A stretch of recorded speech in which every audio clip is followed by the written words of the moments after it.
Hi everyone, and welcome to our video series where we get experts together to talk about the latest topics around Microsoft 365. Today we want to discuss Microsoft Teams and the challenges of how to govern and control teams in a modern organization. My name is Peter Potrafky and I'm director of Pack of 7 here in Brisbane. A few words about Pack of 7.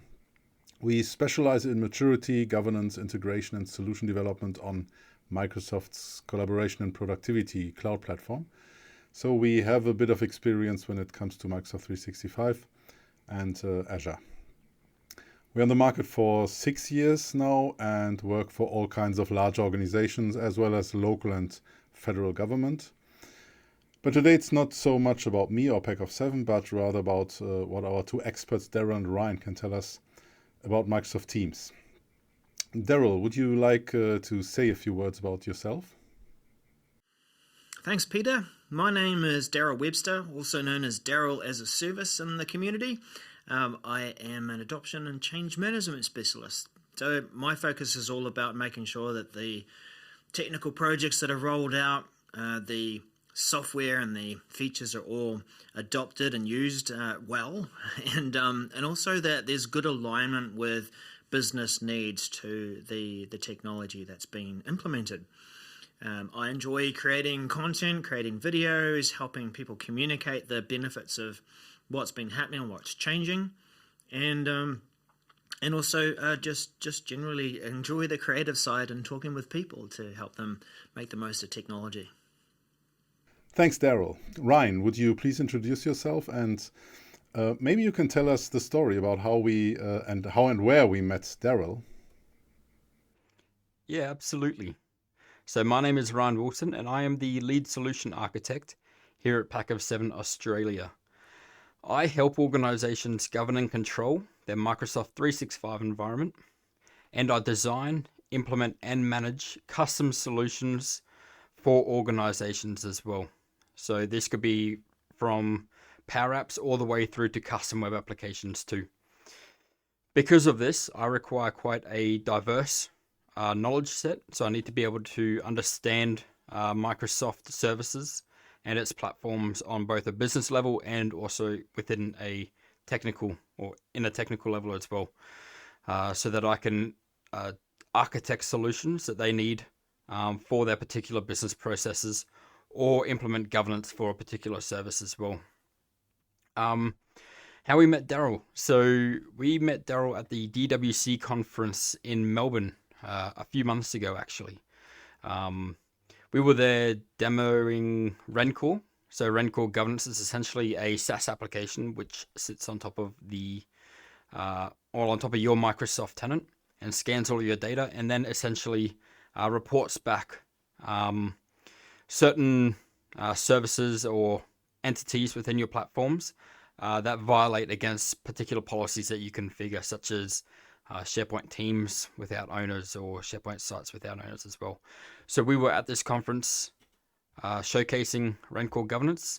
I also gave a short presentation on Power Platform governance at the DWC conference.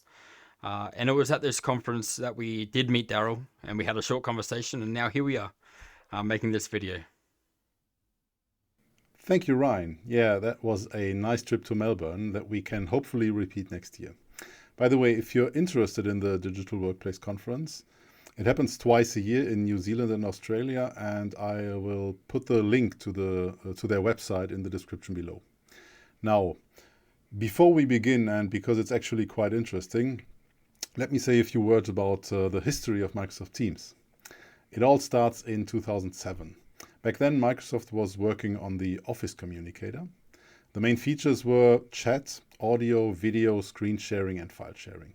That's actually pretty much what we can find in modern solutions. Microsoft needed a good chat technology, so they purchased a company called Parlano together with their chat solution Mindalign. Because they were only interested in integrating the chat technology into the Office Communicator, they sold the company the same year. 3 years later, in 2010, Microsoft Lync was published. Microsoft was looking for a large user base, so 1 year later they purchased Skype and got 330 million users with it. 2 years later, in 2013, they made the integration of chat and voice between Lync and Skype. And 2 years later, in 2015, they renamed Link for Skype for Business. Finally, in 2016, Microsoft started working on Teams. By the way, at the time, Slack was the leader of team collaboration, and Microsoft thought about purchasing it, but instead Bill Gates personally decided to create their own solution. And that's what we know as Teams today. It's interesting how fast we forget even the name of tools that we used to work with, like Office Communicator, for example. In the case of Link, it's not even that long ago, only a few years, that I actually used it in meetings with my own clients. Now, to open our discussion for today, I'd like to ask you guys how you experienced the story of Microsoft Teams over the last few years. Darrell, would you like to start? Well, Teams has been quite amazing to watch as it's developed. I remember working for BitTitan, a migration company, and back in that time, they were private preview customers of what was known as Skype Teams. So yes, it was definitely about rewriting and improving on Skype for Business. Back then it was about chat, group conversations within a team experience, channels, and sharing of files. And it's become so far since then. I think one of the greatest catalysts for the adoption of Teams was during COVID pandemic. Goes without saying, but let's say it anyway. It was just the right product at the right time. People were already paying for it. Organizations were already paying for Office 365, Microsoft 365. There were projects that were already sitting, waiting, ready to roll it out with a bit more control.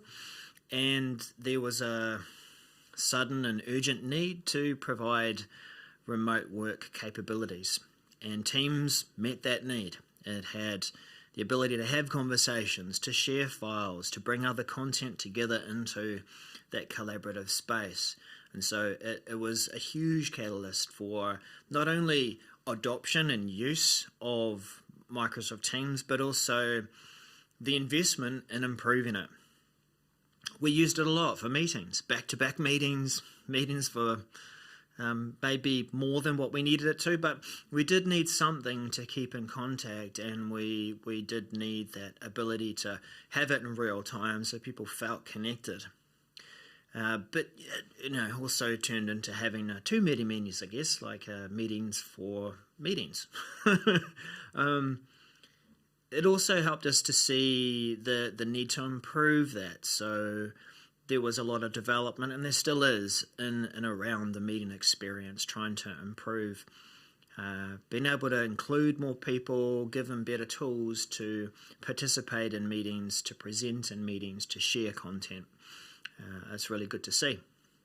Group chat was, and still is, quite popular in terms of use of Teams, and in some ways some that haven't moved on from group chat and aren't using the Teams conversations yet, but chats have been instrumental in starting those quick conversations as needed.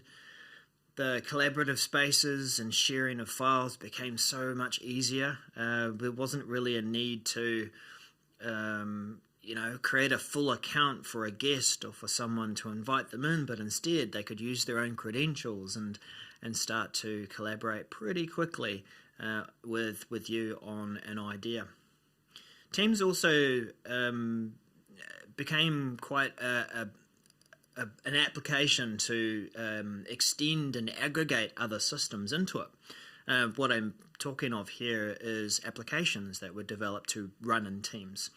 If your application was web-based, then if it met a few certain requirements or needs, you could actually get it to run quite easily within a team, because the Teams desktop app is a web browser. And so it was easy to be able to publish an application and use it down the left-hand rail and bring that into your experience, that personal app bar. You could also bring apps into a team by pinning them as a tab in a channel. And so that became quite effective over time too. And messaging extensions, the little apps along the bottom of the conversation box where you can reply or create a new conversation. They also had some attention and some development, probably needed a bit more development too around the capabilities and possibilities there. But that being able to bring content into a conversation, discuss that content, whether it be a customer record or a video or something else, and making that part of the conversation, because really Teams centers around conversation, as whether it be in real time or in your own time. There was also a lot of development in Teams around the frontline scenarios. So, we have talked a bit about that Teams experience on your desktop and for people who have desks, but for those who don't have desks and still need to have communication tools, access to information, access to critical apps, that the development in the Teams mobile app space became quite important too. Frontline workers, if you're enabling them to install Teams on their mobile, they could have group conversations that would replace the consumer level apps, bringing in files as part of a role that you might need to, reference a manual or look at a invoice or something to process through in your job. And then being able to add those critical apps that are needed as part of your frontline responsibilities. So instead of it sitting out there as its own thing, being able to bring that app in and have conversation and shared files and other native Teams tools to augment the application experience.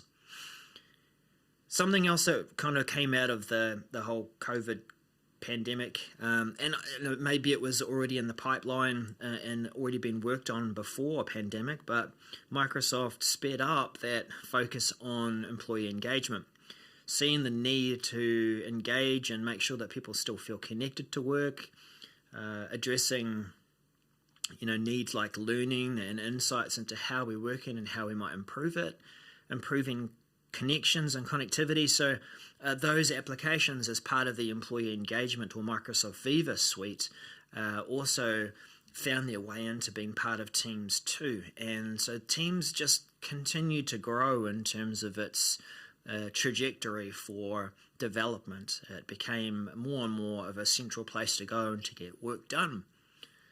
And, one of the side benefits too, maybe it was one of the aims, some organisations wanted to reduce email and try and bring some of those conversations into Teams.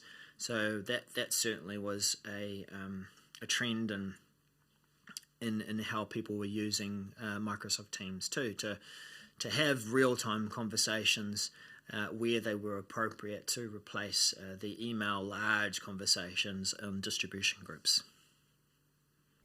Thanks, Darrell. Ryan, how did you experience Microsoft Teams over the last few years? Yeah, so throughout 2018 and 2019, a few organizations, at least from the clients we were working with at the time, were just either looking into Teams or they were starting to strategize at a high level of IT governance and try and implement some governance strategies around Teams, how they could control it. And they were at that early level planning stage of using Teams itself. So it wasn't until COVID came around, which I assume Darrell's going to get into a lot of the issues during the COVID era. But when COVID came through, organizations really had to act quickly in terms of locking down a solution so that their workforce could actually work from home and utilize a lot of their resources, communicate with other team members, and so on. So Teams was really the right tool at the right time. It incorporated with other solutions or platforms as well within Microsoft, such as Power Apps, so you could embed a Power App into Teams. And it also was built on top of SharePoint. So a lot of organizations were already utilizing SharePoint for their intranet, for example. So it was quite a obvious choice. It's already included with their subscription, so it was just the as I'm sure Darrell will also agree with, it's the right tool at the right time. In terms of a technical point of view, you could also extend Teams as well. So you could have your own applications within Teams. You could create SPFX applications, and you could integrate Teams with other SaaS solutions as well. So SaaS solutions could post updates into a channel, for example. So post-COVID era, organizations really have had to try to control Teams, and now we're getting a lot of clients coming through, and it's quite common. I would say 80% of our clients typically have the situation where there are too many teams that have been created throughout this time, and they're having to start to crack down on this type of governance around teams and try and control what is currently within their tenant as well. So that's typically where we are today, and I'm sure we're going to discuss this very, very soon. But now organizations are having to look at the governance side of Teams, which they missed before COVID or when COVID hit. Thank you very much, Ryan. Yeah, Teams grew pretty quickly, and we have an astonishing set of features today. Many features is great, but with that we also get new risks and challenges. And that brings me to my next question. What are the typical challenges that you experience with your clients, and what are the solutions here? Ryan? Yeah, so as I mentioned before, COVID really caught a lot of organizations by surprise. They didn't have governance strategies established. A lot of the processes which organizations would typically be quite slow at going through, such as risk assessments, all of that high-level IT type of stuff, that was really rushed during this period. There was no training for employees. So Teams was really pushed out to the organization rather rapidly. And that caused a lot of clutter. It also caused a lot of widespread of documents going everywhere. People didn't know whether to use chats or channels. I'm sure you're going to get into this, Darrell. But it was quite a mess during this COVID period. And since then, organizations, typically our clients as well, are having to clean this up. And that's the main pain point that a lot of organizations are having at the moment. So typically, what we do is, for one of our services, is we help organizations plan and mature their Microsoft 365 platform. So SharePoint, Teams, Yammer, Viva now.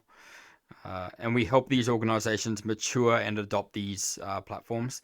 And as a extension of that, we partnered with Rencore, which is what we were showcasing at the conference we actually met Darrell at. And essentially what Rencore does is, as I said before, it will scan all of your data within your Microsoft 365 tenant and report back based on policies you can configure.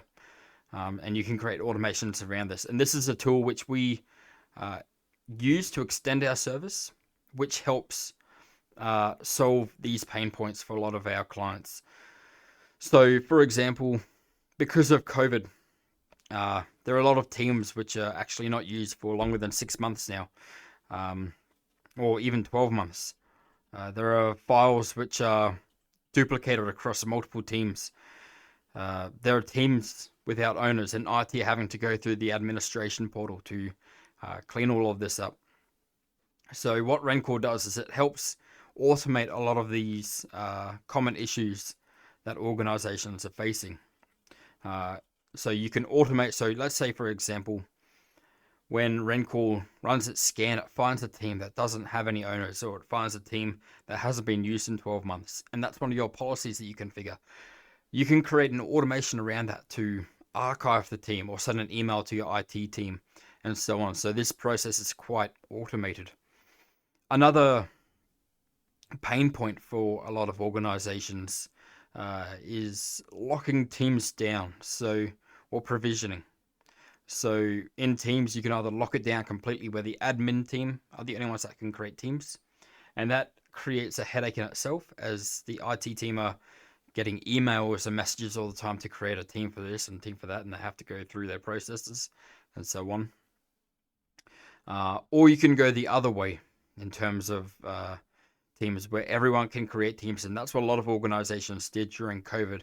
And now they're having to face the consequences from that. And what Rancor can do is it does have this provisioning feature. So you can create a template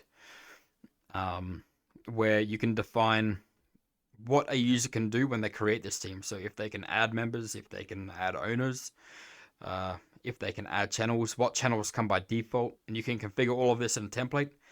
And then everyone in your organization can see XYZ templates and then request a template, and it goes through this approval process, and then it can be approved and provisioned automatically within Rancor.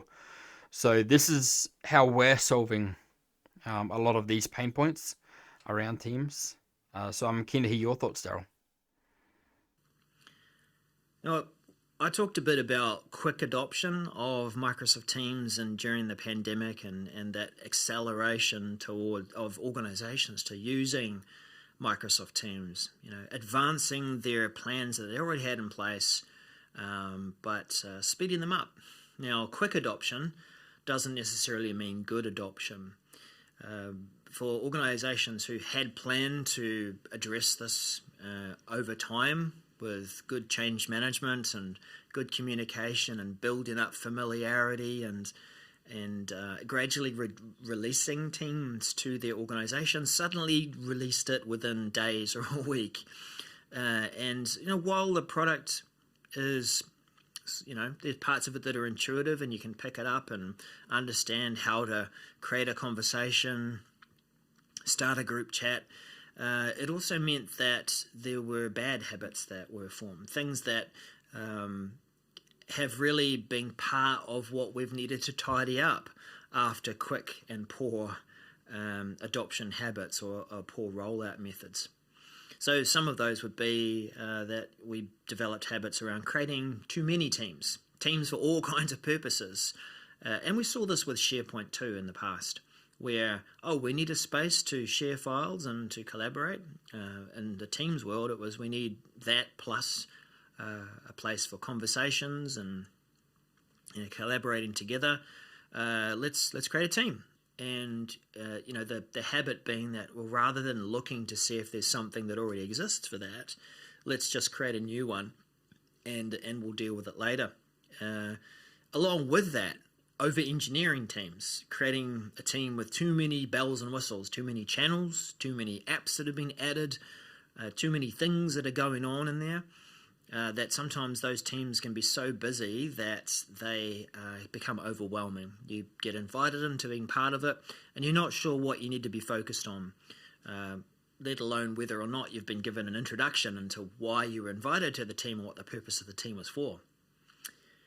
Group chats, as I said earlier, have been a quick and powerful tool, easy to start, have a conversation with people, even if it's turned on in your organization, to extend that to people that are outside of your org.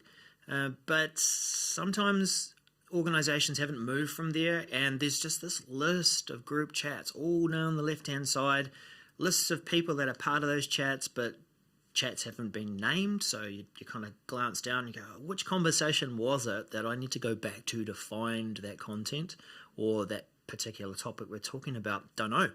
I'll try and use search. Things that haven't moved on from group chats. Group chats also, they have weaknesses around discussing multiple topics. In a group chat, it's just one long thread.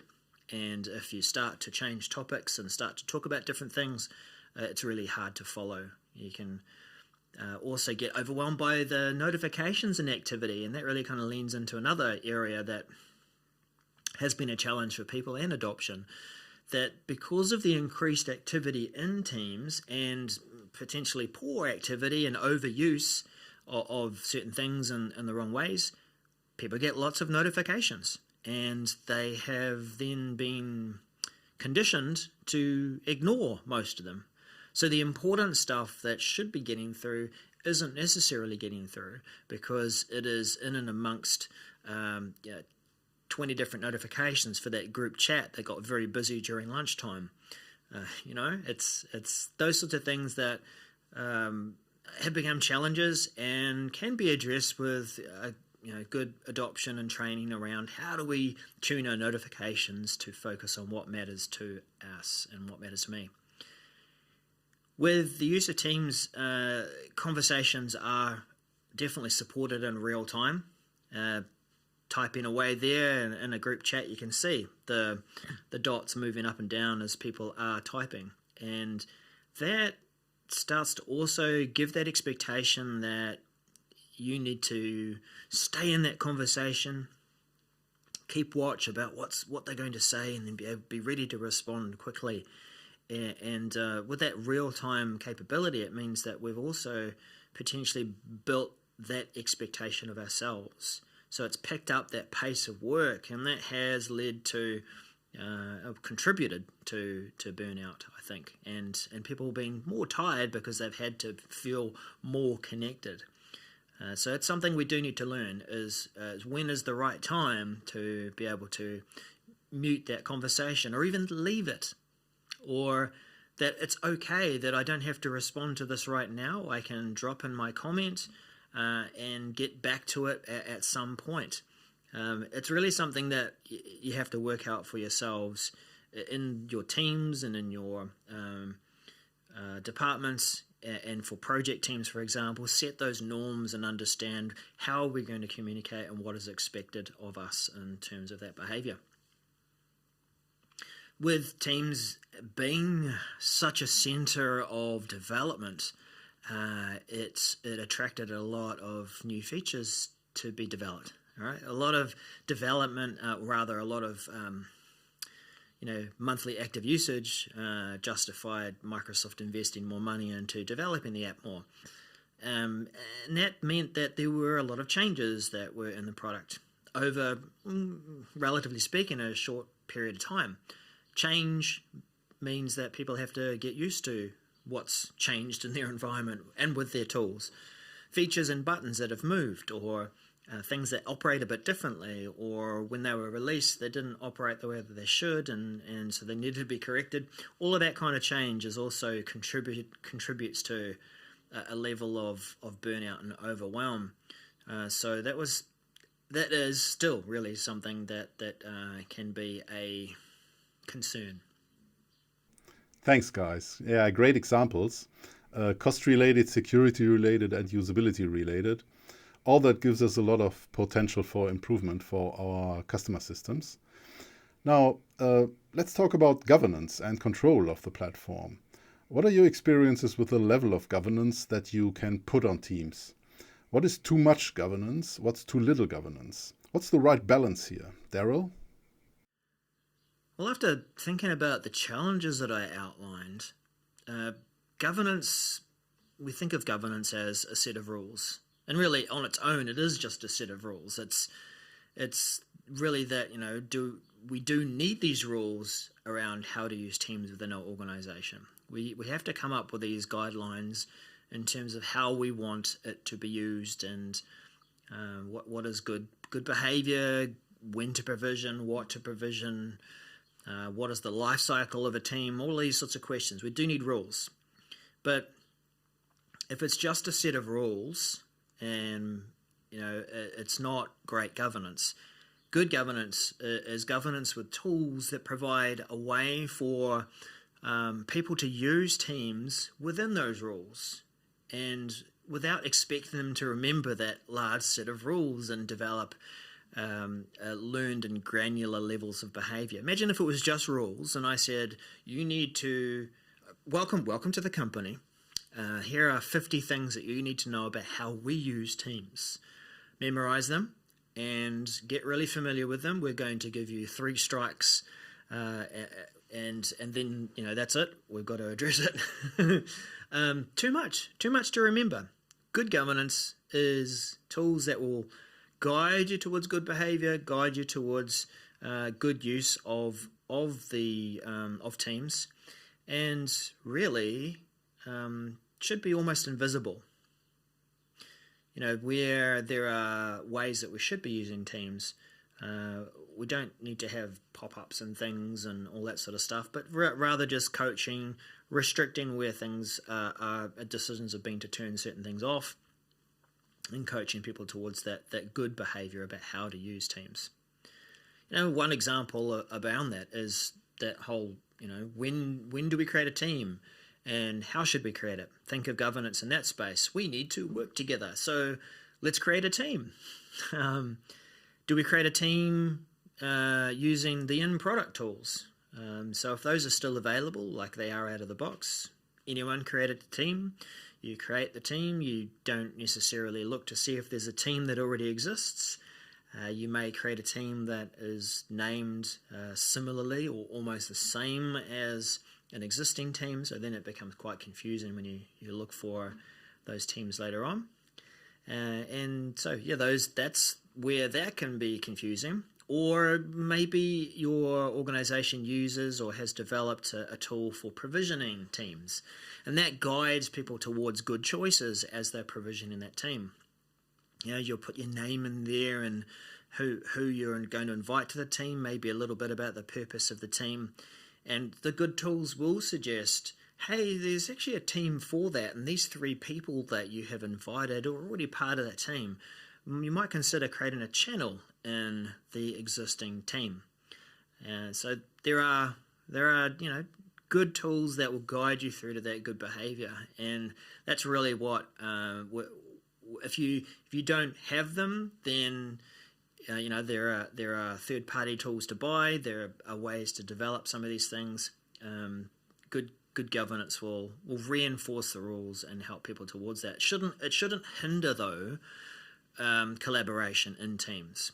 And that's at that other extreme where, and this is what had to happen during the pandemic. We had to find some way of governing this. So some organisations said, that's it, no one can create teams.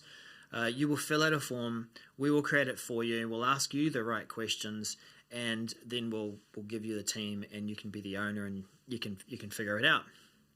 But that means that IT is a bottleneck, especially if there's quite a queue of people requesting for teams. And as soon as you have to wait too long for a collaborative space, you might need that in the moment to keep the momentum going for working on ideas.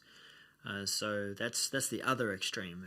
There's governance, but there's also a level where there's just too much control.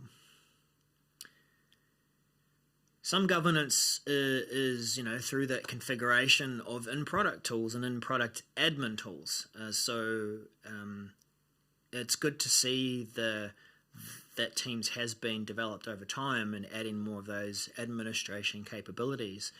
The likes of policies for meetings or policies for the app, and that it can get quite granular in terms of being part of a security group, so that your experience of Teams is maybe a little more relaxed because you've been given a higher level of trust versus a standard level of trust, and then coming down to that group of how do we treat guests in our organisation, allowing them to have that collaborative experience they've been invited into, without allowing them the full keys to everything within the organisation. So good to see some of that development around that too. So as I said, good governance is going to be more than just a set of rules. It's going to be reinforced and guided using software, but it should be invisible as much as possible, so people can just use the tool and benefit from it. Yeah, thank you, Darrell. Ryan, where do you see the perfect balance? Yeah, what's the right balance? So, as I mentioned previously, a lot of organizations are currently in the process of cleaning up their team's environments because, let's say, there was no governance in a lot of those cases. So they let users run wild, creating teams and channels wherever they saw fit. But in terms of wrong governance, there is a lot of cases, or as I commonly refer to wrong governance, is over governance. You try to lock down users so they can't create teams. But what that ends up doing is it actually causes a bottleneck with IT. IT are having to do a lot of the approval process internally and communicate with the business or with the business users directly, and then create the team once they have some reasoning around why the team should be created. So finding the right balance, I would say there's not a one-stop shop solution. It's different for every organization. It depends on the size of the organization, the business units that are available or that are within the organization itself. So there are many factors as to what the right governance is. So that's why when you typically look up this question, I'm sure a lot of people watching this right now would be thinking the same thing. They've looked it up and they haven't really found a solution. And that's the reason why. It's because it is very different depending on the organization you're a part of. So typically with teams, I always point a lot of organizations towards this provisioning tool. So Rencore governance is one, obviously. Provisioning helps allow users to create teams when they have a use case. But it makes sure that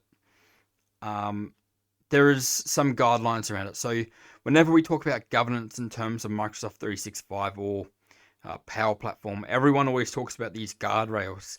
And essentially what guardrails are is it's just setting the boundaries where users can still do things within the platforms.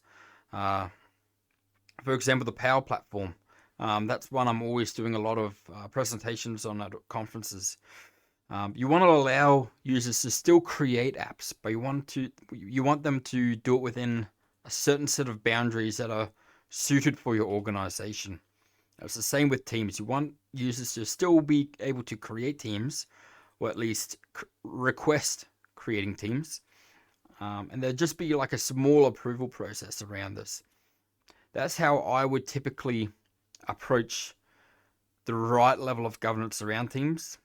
But again, it is different for every organization, and depending on your size and the type of organization you are as well. Okay, thanks guys. Now my last question is about the future. Where do you guys see the future of teams? What can we expect in the next few years? Ryan? Yeah, the future of teams. Obviously Copilot and AI. That's definitely going to be the future. No, in more seriousness, I really think Teams is going to become more of a centralized platform for organizations. So we've already kind of seen it with OneNote being deprecated, the Teams wiki being deprecated. Now OneNote is supposed to be this Teams wiki. And I think this is going to be the case for quite a few applications in the future. It makes sense, in my opinion. So an employee of an organization logs in to their computer and Teams is the first thing that pops up. They're always on Teams, communicating, collaborating with other users as well. So it makes sense that Microsoft begin to integrate it with Outlook, Word, but even PowerPoint. Power Apps can already be embedded into Teams, so that's pretty much already there. It's a foot in the door. So that's where I see Teams going. I do believe it's going to be the central hub for an organization where an employee can access any resource, any Microsoft 365 platform directly from this application. I'm sure, Darrell, you're going to have a completely different view to me. You're going to be much more focused on the productivity. So I'm keen to hear what you think. One of the areas that Teams has been focused on, as I said earlier, is about improving that meeting experience and trying to make it more inclusive and maybe I say more immersive. And we've seen this one on the horizon for a while, the Microsoft Teams Mesh and the Metaverse, and bringing something of a spatial experience to holding a meeting. Today we can attend a standard meeting, it's a flat screen, it's a grid of people. At some point, someone shares something, we see it on screen, we talk about it, we have chats on the side, we might use breakout rooms. We do our best to try and make it interactive, but it really can't replace that in-person experience. And, there has been a lot of investment in creating and thinking about how do we provide a more spatial experience where we can be that sense of togetherness, but also just the practicalities of sometimes having a conversation with people. In a Teams meeting, it's still, today, the traditional Teams meeting is still a case of pass the stick around the room. It's your turn to speak. If I start talking over the top of you, then no one can hear what either of us are saying. Breakout rooms help with that, where you have deliberate periods of time where you can break that meeting group down into smaller groups and more people have the opportunity to be heard and to hear. But what the mesh tools and that experience with Teams brings into it, apart from having virtual environments and avatars and all of that fun stuff, what I think is quite a critical technology in the future for Teams is that I can have a conversation in a meeting space and I can be, in one sense, a proximity to the people that I'm talking to. Imagine like a boardroom table and I'm down at one end talking with a few people about something, and at the other end there's people talking about other stuff as well. We haven't had to go and leave and go off to breakout rooms. We're actually still in that space. And I can focus on the conversation in front of me because there's this sense of space and proximity. And, even just in an audio sense, that if I can benefit from that, then I can focus on what's happening there. And there's not that jarring experience of, okay, now we're going to stop our group activities and conversations and we'll give the floor to the next speaker without having to come out of a breakout room or change context. We're already where we need to be. So that's what the audio side of it can be brought in through this metaverse experience, the Microsoft Mesh type of meetings. And over and above that, if your organization wants to benefit from the spatial visual side of it with avatars and meeting spaces and content that is presented and floated in the air, or 3D objects and all that, great, lots of fun. I hope that it does get good attention for developing it and making it more of a natural experience. I think it sometimes, from what I've seen, it does look a bit janky. But as I said, like the audio and spatial thing, it's about starting somewhere and developing that and making it easier for people or organizations to develop that capability. It is certainly more inclusive than that gallery and having one person talking at once.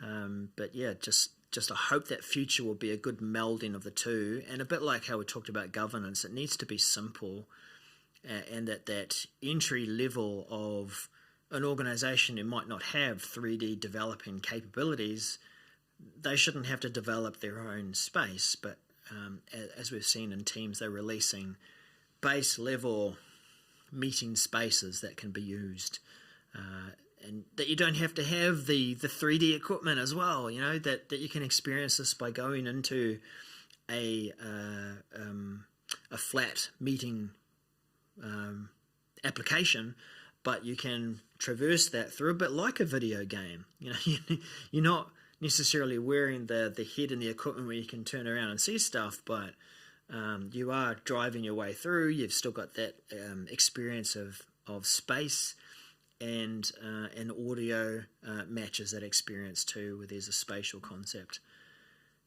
That's where I'm looking to developments around the future of Teams and improving the meeting experience. I know that there's also plans to try and improve and bring more asynchronous and synchronous experiences into Teams. We've seen Microsoft Loop being released. It's soon going to be available in the Teams channel conversations.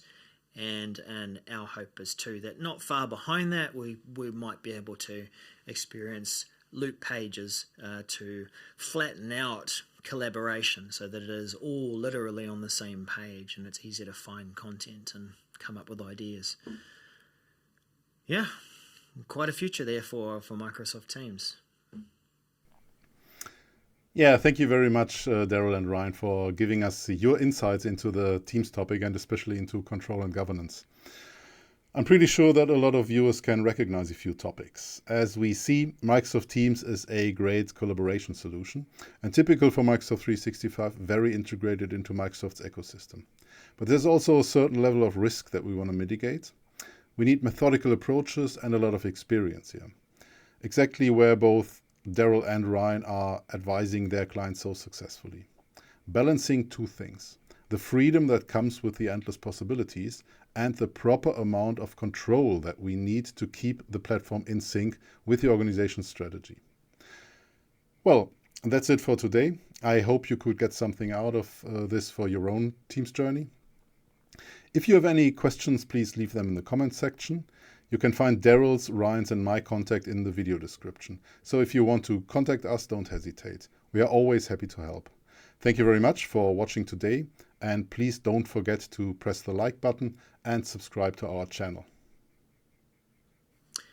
Thanks, Peter and Packer 7. It was great to be part of this discussion. And so if you want to get in touch with me on social media, I'm Darrell as a Service. I can be found on LinkedIn, and you'll also find my website and YouTube channel at Modern Work Mentor. Cheers.